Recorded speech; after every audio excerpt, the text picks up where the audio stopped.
नमस्कार दोस्तों, जय जोहार। मैं कौशल तिवारी और बिहनिया संझा में आपका स्वागत है।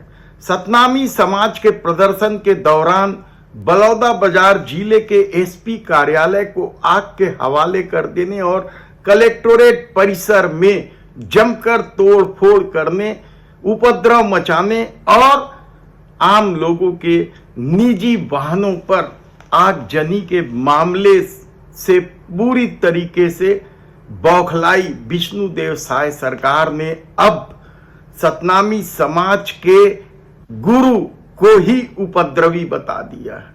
कल तीन मंत्री प्रेस कॉन्फ्रेंस लेने सामने आए और उन्होंने साफ तौर पर सतनामी समाज के गुरु रुद्र गुरु, जो कांग्रेस सरकार में मंत्री भी रहे हैं, उनके साथ ही कांग्रेस के कई नेताओं के महिला विधायक का नाम लेते हुए इन सबको उपद्रवी बता दिया है।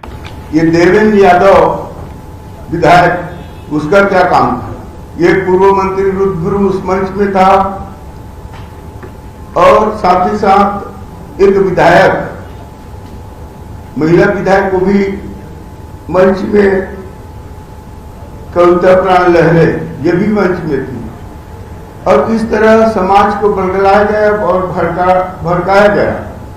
बहुत से कांग्रेस पार्टी के लोग भड़काऊ भाषण भी दिए और समाज को उकसाने का भी काम किया गया। तो दूसरी तरफ इस नाकामी से घबराए सरकार ने जिले के कलेक्टर और एसपी दोनों को हटा दिया है। बलौदाबाजार के कलेक्टर कुमार लाल चौहान और पुलिस अधीक्षक सदानंद कुमार को हटाकर नए कलेक्टर और नए एसपी की पदस्थापना कर दी है। जब से विष्णुदेव साय सरकार सत्ता में आई है, तब से कानून व्यवस्था को लेकर कई तरह के सवाल उठते रहे और बलौदाबाजार की घटना से साफ संकेत मिलने लग गया या साफ खुलासा हो गया कि सरकार कानून व्यवस्था के मामले में पूरी तरीके से फेल है। बलौदाबाजार में सिस्टम नाम की कोई चीज ही नहीं थी। तब इस आरोप से बचने के लिए, इस नाकामी को छुपाने के लिए क्या कांग्रेस के नेताओं पर हमला किया जा रहा है या उन पर आरोप लगाया जा रहा है? यह सच है कि उस प्रदर्शन में कांग्रेस के नेता शामिल थे। चूंकि समाज के सबसे महत्वपूर्ण जैतखम में तोड़फोड़ का मामला था, इसलिए समाज के गुरु रुद्र गुरु भी उपस्थित थे, लेकिन उन्हें उपद्रवी बता देना यह हैरान कर देने वाली बात है। क्या नाकामयाबी इस कदर सर चढ़कर बोलने लगी है कि पूरी सत्ता बौखला गई है और वे अनाप शनाप आरोप लगाने लगे हैं। हालांकि न्यायिक जांच में सब पता चलेगा कि क्या स्थिति है, लेकिन समाज के धर्म गुरु पर आरोप लगाने से सतनामी समाज में आक्रोश फैल गया है, तो दूसरी तरफ कांग्रेस ने भी मोर्चा खोल दिया है। पूर्व मंत्री शिव कुमार डहरिया की अध्यक्षता में एक समिति बना दी गई है, जो वहां जाकर वस्तु स्थिति का पता करके सब खुलासा करेगी। तो दूसरी तरफ छत्तीसगढ़ के पूर्व मुख्यमंत्री भूपेश बघेल ने भी विष्णुदेव साय सरकार पर जमकर हमला बोला है और उसमें असामाजिक तत्व घुसे थे। आपको पता नहीं है कैसे आग लग गई, ये भी पता नहीं।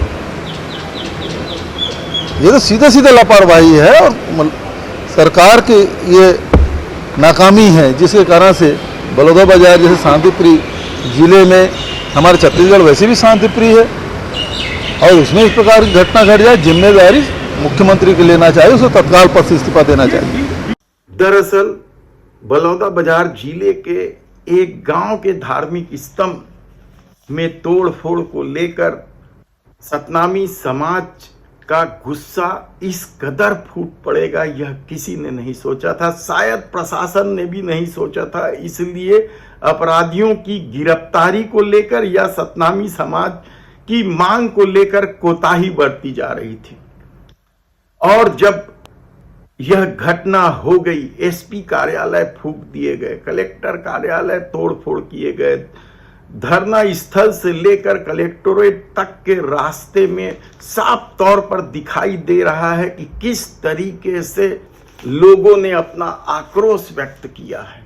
और उसके बाद अब सत्ता क्या करेगी, न्यायिक जांच के परिणाम क्या होंगे, यह कहना बेहद कठिन है। लेकिन एक बात तो तय है कि बलौदाबाजार में सिस्टम पूरी तरीके से फेल था। सदानंद कुमार पहली बार सिस्टम संभालने में नाकामयाब रहे हैं, ऐसा नहीं है।